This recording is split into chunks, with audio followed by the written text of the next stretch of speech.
ಹಳದಿ ರೋಗ ಈ ವಿಚಾರವಾಗಿ ಹಳದಿ ರೋಗ, ಎಲೆ ಚುಕ್ಕಿ ರೋಗ, ಇದರ ಬಗ್ಗೆ ಇವತ್ತವರೆಗೂ ಕೂಡ ಪರಿಹಾರವನ್ನ ಕಂಡುಕೊಳ್ಳೋದಕ್ಕಾಗಲಿಲ್ಲ. ಅಡಿಕೆ ಬೆಳೆದಿದ್ದರಲ್ಲಿ ರೋಗ ಬಂತು. ನನಗೂ ಕೂಡ ಇತ್ತೀಚಿನ ದಿನಗಳಲ್ಲಿ 6-7 ವರ್ಷಗಳಲ್ಲಿ ಹಳದಿ ರೋಗ ಬಂದು ಸುಮಾರು 120 ಕ್ವಿಂಟಲ್ ಆಗೋದು ಈ ವರ್ಷ ಒಂದು 20 ಕ್ವಿಂಟಲಿಗೆ ಬಂದಿದೆ. ಈ ದಿನದ ಕಾರ್ಯಕ್ರಮದ ವೇದಿಕೆಯ ಅಧ್ಯಕ್ಷತೆಯನ್ನು ವಹಿಸಿರ್ತಕ್ಕಂಥ ಶ್ರೀಯುತ ಕಳಸಪ್ಪನವರೇ, ಈ ಕಾರ್ಯಕ್ರಮವನ್ನು ಆಯೋಜನೆ ಮಾಡಿರ್ತಕ್ಕಂಥ ಅಮ್ಮ ಫೌಂಡೇಶನ್ ಅಧ್ಯಕ್ಷರಾಗಿರ್ತಕ್ಕಂಥ ಶ್ರೀಯುತ ಸುಧಾಕರ್ ಶೆಟ್ಟಿ, ವೇದಿಕೆಯ ಮೇಲೆ ಇರ್ತಕ್ಕಂಥ ಎಲ್ಲ ಗೌರವಾನ್ವಿತರೆ, ಅಭಿಮುಖವಾಗಿರ್ತಕ್ಕಂಥ ಎಲ್ಲ ರೈತರು. ಸುಧಾಕರ್ ಶೆಟ್ಟಿ ಹೇಳಿದರು ಇವತ್ತು ಕಾರ್ಯಕ್ರಮ ಬರಬೇಕು ಅಂತ. ನಾನು ಯಾವುದೇ ತಯಾರಿಯಲ್ಲಿ ಬರಲಿಲ್ಲ. ಹೀಗೆ ಮೀಟಿಂಗ್ ಇರ್ಬೋದು, ಆ ಮೀಟಿಂಗಲ್ಲಿ ಒಂದಷ್ಟು ವಿಷಯ ಚರ್ಚೆಗೆ ಹೋಗ್ತಕ್ಕಂಥದ್ದು, ಹಾಗಾಗಿ ಯಾವುದೇ ಅಂಕಿಅಂಶಗಳ ಜೊತೆಯಾಗಿ ಬರಲಿಲ್ಲ. ಈಗ ಆಂಟೋನಿಯವರು ಹೇಳಿದಾಗೆ ನಾವು 51 ಏನು ಫಾರಂ ಏನಿತ್ತು ಅವಾಗ ಕೊಡ್ತಕ್ಕಂಥ ಸಂದರ್ಭದಲ್ಲಿ ಗೋವಿಂದಗೌಡರು ಮಂತ್ರಿಗಳಾಗಿದ್ದಾಗ ನಾವೆಲ್ಲರೂ ಕೂಡ ಅಕ್ರಮ ಸಕ್ರಮ ಸಮಿತಿಯಲ್ಲಿ ಸದಸ್ಯರಾಗಿದ್ವಿ. ಅವತ್ತು ಸಾಗುವಳಿ ಚೀಟಿ ಕೊಟ್ಟಿರ್ತಕ್ಕಂಥದ್ರಲ್ಲಿ ಇವತ್ತು ಕೂಡ ಕೆಲವುದಕ್ಕೆ ಖಾತೆ ಆಗಿಲ್ಲ. ಕಾರಣ ಇಷ್ಟೇ, ಹಿಂದೆ ಹೇಗಿತ್ತು ರೆವಿನ್ಯೂ ದಾಖಲಾತಿಗಳಲ್ಲಿ ಎಲ್ಲವೂ ಕೂಡ ಕಂದಾಯ ಭೂಮಿಯಲ್ಲೇ ಕಂದಾಯ ದಾಖಲಾತಿಗಳಲ್ಲಿ ಎಲ್ಲ ಭೂಮಿಗಳು ವರ್ಗೀಕರಣ ಆಗಿದ್ವಿ. ಗೆಜೆಟ್ ನೋಟಿಫಿಕೇಶನ್ ಇದ್ರೂ ಕೂಡ ತದನಂತರದಲ್ಲಿ ಇತ್ತೀಚಿನ ದಿನಗಳಲ್ಲಿ ಒಂದು 25 ವರ್ಷದ ಈಚೆಗೆ 8ರಿಂದ ಈಚೆಗೆ ಏನಾಯ್ತು ಅಂತ ಹೇಳಿದ್ರೆ ಎಲ್ಲ ಹಕ್ಕು ಇದರಲ್ಲಿ ಕೂಡ ಆಗಲಿ RTC ಒಳಗಾಗ್ಲಿ ಹಕ್ಕು ಬದಲಾವಣೆಗಳಲ್ಲಾಗ್ಲಿ ಎಂಟ್ರಿ ಆಗಿರ್ತಕ್ಕಂಥದ್ದು ಆ ನಂತರ. ಈ ಅರಣ್ಯ ಇಲಾಖೆಯವರು ಏನು ಅವ್ರ ದಾಖಲಾತಿಗಳನ್ನ ಇಟ್ಕೊಂಡು ಏನು ಅವ್ರು ಕೇಳ್ತಾ ಇದ್ದಾರೆ, ಅವರು ಗೆಜೆಟ್ ನೋಟಿಫಿಕೇಶನ್ ಆಗಲಿಂದ. ಹಾಗಾಗಿ ರೈತರ ತಪ್ಪಿಗಿಂತ ಇಲ್ಲಿ ಅಧಿಕಾರಿಗಳ ತಪ್ಪು ಬಹಳಷ್ಟು ಇದೆ. ನಾವೆಲ್ಲೋ ಒಂದ್ ಕಡೆ ಇದ್ರ ಎಷ್ಟೇ ಮಾತಾಡಿದ್ರು, ನಾವು ಕೂಡ ರೈತ ಸಮಿತಿಗಳನ್ನ ಮಾಡಿ ಹೋರಾಟ ಮಾಡಿ ACF ಕನ್ಸಲ್ವೇಟರ್ನೆಲ್ಲ ಕರೆದು ಕೂರಿಸಿ ನಮ್ಮ ಸೀತೂರು ಪಂಚಾಯತಿನಲ್ಲಿ ಎನ್ನಾರ್ಪುರದಲ್ಲಿ ಸುಮಾರು ಸಭೆಗಳನ್ನು ಮಾಡಿದ್ವಿ. ಸಭೆಗಳನ್ನ ನಾವು ಮಾಡ್ತೀವಿ, ಎಲ್ಲೋ ಒಂದ್ ಕಡೆ ಸಭೆಗಳು ಅದು ಬೇರೆ ದಿಕ್ಕುಗಳನ್ನ ಪಡ್ಕೊಳ್ತವೆ, ಆಮೇಲೆ ಹೋರಾಟಗಳು ಅಲ್ಲಿಗೆ ನಿಂತು ಹೋಗ್ತಕ್ಕಂಥದ್ದು ಆಗ್ತದೆ. ಇದಕ್ಕೆ ನಾವು ರಾಜಕೀಯದಿಂದಲೇ ಪರಿಹಾರವನ್ನು ಕಂಡುಕೊಳ್ಬೇಕಾಗ್ತದೆ. ಇದು ನ್ಯಾಯಾಲಯದಲ್ಲಿ ನಮಗೆ ನ್ಯಾಯ ಸಿಕ್ಬಿಡ್ತದೆ ಅಂತಕ್ಕಂಥದ್ದು ಇಲ್ಲ. ಯಾಕೆ ಗೆಜೆಟ್ ನೋಟಿಫಿಕೇಶನ್ ಆಗಾಯ್ತು, ಅದು ಜಮೀನಿನ ಕಂದಾಯ ಭೂಮಿಯಲ್ಲಿ ಇರ್ತಕ್ಕಂಥದ್ದು ದಾಖಲೆಗಳಲ್ಲಿ ಯಾವಾಗ ಇಂದೀಕರಣ ಆಯಿತು ಅರಣ್ಯ ಅಂತಕ್ಕಂಥದ್ದು, ಆ ನಡುವಿನ ಏನು ವ್ಯತ್ಯಾಸಗಳೇನಿದ್ದಾವೆ ಅದನ್ನ ನಾವು ಸರಿಯಾದ ರೀತಿಯಲ್ಲಿ ಅಧಿಕಾರಿಗಳಿಗೆ ರಾಜಕಾರಣಿಗಳ ಮುಖಾಂತರ ಮನವರಿಕೆ ಮಾಡಿಕೊಟ್ರೆ ಅದ್ರಲ್ಲಿ ಏನಾದ್ರು ಪರಿಹಾರ ಕಂಡುಕೊಳ್ಬೋದೇನೋ ಅಂತ ಹೇಳಿರ್ತಕ್ಕಂಥದ್ದು ನನ್ನ ಒಂದು ಅನಿಸಿಕೆ. ಇನ್ನು ಹಳದಿ ರೋಗ ಈ ವಿಚಾರವಾಗಿ ಹಳದಿ ರೋಗ, ಎಲೆ ಚುಕ್ಕಿ ರೋಗ, ಇದರ ಬಗ್ಗೆ ಇವತ್ತವರೆಗೂ ಕೂಡ ಪರಿಹಾರವನ್ನ ಕಂಡುಕೊಳ್ಳೋದಕ್ಕಾಗಲಿಲ್ಲ. ನಾವು ಕೂಡ ಸಂಘ ಸಂಸ್ಥೆಗಳು CPCRI ಇರ್ಬೋದು, ನವಿಲೆ ಯೂನಿವರ್ಸಿಟಿಯಲ್ಲಿ ಇರ್ಬೋದು, ಸರ್ಕಾರದ ಜೊತೆಲೂ ಕೂಡ ಬಹಳಷ್ಟು ಸರಿ ಸರ್ಕಾರದ ಕೇಂದ್ರದಲ್ಲೂ ಕೂಡ ಅಧಿಕಾರಿಗಳನ್ನ ಇಟ್ಕೊಂಡು ಮಾತನಾಡಿರ್ತಕ್ಕಂಥದ್ದು ಇದೆ. ಒಂದಷ್ಟು ಸರ್ಕಾರದಿಂದ ಅನುದಾನಗಳು ಬರ್ತವೆ, ಅನುದಾನಗಳು ಬಂದಿದ್ದನ್ನ ಪರಿಹಾರ ಕೊಡಬೇಕು. ಪರಿಹಾರ ಕೊಡತಕ್ಕಂಥ ಸಂದರ್ಭದಲ್ಲಿ ನಿಜವಾದವರಿಗೆ ಪರಿಹಾರ ಸಿಗುತ್ತಾ ಅಂತ ಹೇಳಿದ್ರೆ ಇಲ್ಲ. ಪರಿಹಾರಕ್ಕೆ ಅರ್ಜಿಗಳು ಬರ್ತಕ್ಕಂಥ ಸಂದರ್ಭಗಳಲ್ಲಿ ಎಲ್ಲರೂ ಕೂಡ ಅವರ ಪ್ರಯೋಜನಕ್ಕೆ ನಾನು ಅರ್ಹರು ಅಂತಕ್ಕಂಥ ಅರ್ಜಿ ಬರ್ತಕ್ಕಂಥದ್ದು ಸಾಮಾಜಿಕ ನ್ಯಾಯ ಅಂತಕ್ಕಂಥದ್ದು ಒಂದು ಅಡ್ಡ ಬರ್ತದೆ ರಾಜಕಾರಣದ ವ್ಯವಸ್ಥೆಯಲ್ಲಿ. ಹಾಗಾಗಿದ್ರಿಂದ ಹಂಚಿಕೆ ಆಗ್ತಕ್ಕಂಥ ವ್ಯವಸ್ಥೆ ಇದು ಒಂದು ದೊಡ್ಡದು. ಹಾಗಾಗಿದ್ರಿಂದ ನಾವು ಇತ್ತೀಚಿನ ದಿನಗಳಲ್ಲಿ ಪ್ರಯೋಗ ಅಂತಕ್ಕಂಥ ಒಂದು ಸಂಸ್ಥೆ ಜೊತೆ ಆ ಸಂಸ್ಥೆಗೆ ಹೋಗಿ ಬೆಂಗಳೂರಿನಲ್ಲಿದೆ ಬೇಸ್ ಅನ್ನ ಸಂಸ್ಥಾಪನೆ ಮಾಡಿದ್ರು. ಅವರೇ ಒಳ್ಳೆಯ ಒಂದು ಲ್ಯಾಬ್ ಇದೆ, ಎಲ್ಲ ಇದೆ. ಅವ್ರ ಜೊತೆ ನಾವು ಅಡಿಕೆ ಏನು ಎಲ್ಲ ಬೆಳೆಗಾರದ್ದು ಮಾರಾಟ ಮಾಡ್ತಕ್ಕಂಥ ಸಹಕಾರ ಸಂಘಗಳಿದ್ದೀವಿ. ನಾವು ಹೋಗಿ ಇದಕ್ಕೆ ಎರಡು ಪರಿಹಾರ ಆಗಬೇಕು ಅಂತಕ್ಕಂಥದ್ದನ್ನ ಅವ್ರ ಜೊತೆ ಮಾತಾಡಿದ್ದೀವಿ. ಅವ್ರು 1 ಕೋಟಿ ರೂಪಾಯಿಗಾಗಷ್ಟು ಒಂದು ಬಡ್ಜೆಟ್ ಅನ್ನ ಕೊಟ್ಟಿದ್ದಾರೆ. ನಾಳೆ ಇದೆ ಮೀಟಿಂಗ್. ಅದನ್ನ ಹಣವನ್ನು ಅವರಿಗೆ ಹೇಗೆ ಕೊಡಬೇಕು, ನಾವು ಅವರು ಯಾವ ರೀತಿಯ ಒಂದು ಒಪ್ಪಂದವನ್ನ ಮಾಡಿಕೊಳ್ಬೇಕು, ಒಂದು 2-3 ಮೀಟಿಂಗ್ಗಳನ್ನು ನಾವು ಅವ್ರ ಜೊತೆ ಮಾಡಿದ್ದೀವಿ. ಆದರೂ ಉತ್ತರ ಬರಬೇಕು, ಅದಕ್ಕೆ ನೋಡೋಣ. ಅದಕ್ಕೆ ಒಂದು ಪ್ರಯತ್ನ ಅಡಿಕೆ ಸಹಕಾರ ಮಹಾಮಂಡಲ ಅಂತ ಹೇಳಿದ್ರೆ ಅಡಿಕೆ ಮಾರಾಟ ಮಾಡ್ತಕ್ಕಂಥ ಎಲ್ಲ ಸಹಕಾರ ವ್ಯವಸ್ಥೆಯಿಂದ ಅದು ಮಾಡ್ತಕ್ಕಂಥದ್ದು ಒಂದು ವ್ಯವಸ್ಥೆ ಆಗಿದೆ. ಇನ್ನು ಬೆಳೆಗಾರರಿಗೆ ಹೋರಾಟ ಮಾಡ್ತಕ್ಕಂಥದ್ರಲ್ಲಿ ಒಂದು ಕೇಂದ್ರ ಸರ್ಕಾರ ಮತ್ತು ನ್ಯಾಯಾಲಯದಲ್ಲಿ ಎರಡು ಗುಟ್ಕಾಕ್ಕೆ ಸಂಬಂಧಪಟ್ಟಿರ್ತಕ್ಕಂಥದ್ದು ಇದೆ.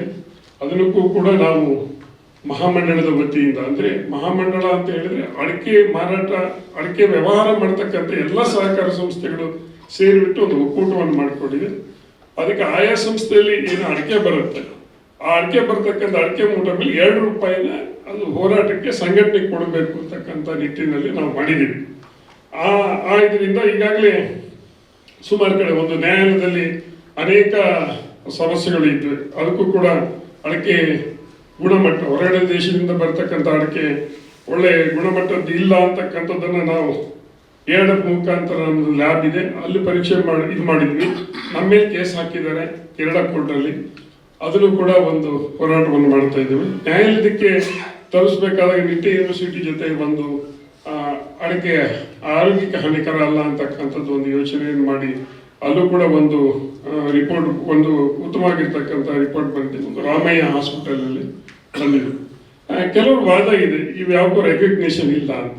ನಾವು ತಿಳ್ಕೊಂಡಂಗೆ ರೆಕಗ್ನೇಷನ್ ಇದೆ ಅಂತಕ್ಕಂಥ ಒಂದು ನಿಟ್ಟಿನಲ್ಲಿ, ಮತ್ತು ಇಲ್ಲ ಅಂತ ಹೇಳಿದ್ರೆ ನಾವು ಸರ್ಕಾರದ ಸ್ವಾಮ್ಯದಲ್ಲಿರ್ತಕ್ಕಂಥ ಸಂಸ್ಥೆಗಳಲ್ಲಿ ಮಾಡಬೇಕು. ಅದು ಯಾವುದು ಕೂಡ ನಮಗೆ ಪೂರ್ವಕವಾಗಿರ್ತಕ್ಕಂಥ ಉತ್ತರ ಬರುತ್ತೆ ಅಂತಕ್ಕಂಥದ್ದು ಇಲ್ಲ. ನ್ಯಾಯಾಲಯದಲ್ಲಿ ಹೋದಂಥ ಸಂದರ್ಭದಲ್ಲಿ ನಾವು ಏನು ಅದಕ್ಕೆ ಪೂರ್ವ ಸಿದ್ಧತೆಯಿಂದ ಉತ್ತರ ಕೊಡಬೇಕು, ಅದಕ್ಕೆ ಒಂದು ತಯಾರಿಯನ್ನ ಮಹಾಮಂಡಲ ಈ ಸಂದರ್ಭದಲ್ಲಿ ಮಾಡ್ತಾ ಇದೆ ಅಂತಕ್ಕಂಥ ಮಾತನ್ನ ಈ ಸಂದರ್ಭದಲ್ಲಿ ಹೇಳ್ತೇವೆ.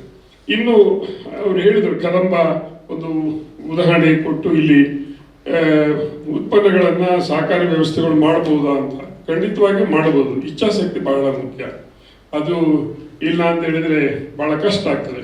ನಾವು ಇಲ್ಲಿ ತೆಂಗಿಗೆ ಒಂದು ಮಾರ್ಕೆಟೇ ಇರಲಿಲ್ಲ, ತೆಂಗಿಗೆ ಸಹಕಾರಿ ವ್ಯವಸ್ಥೆಯಿಂದ ಒಂದು ಮಾರ್ಕೆಟನ್ನು ಮಾಡಿದ್ವಿ.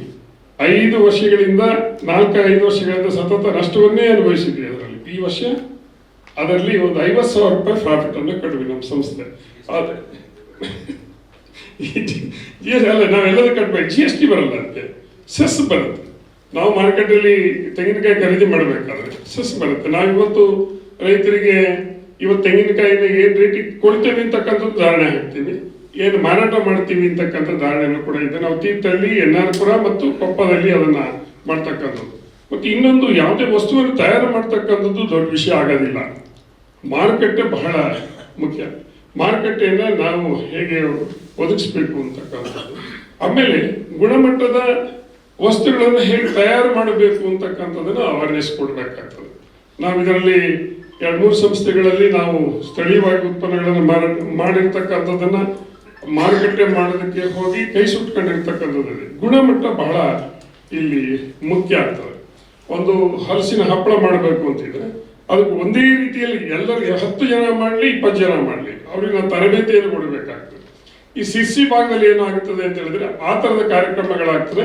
ಅಲ್ಲಿ ರೈತರಲ್ಲಿ ಆಸಕ್ತಿ ಇದೆ.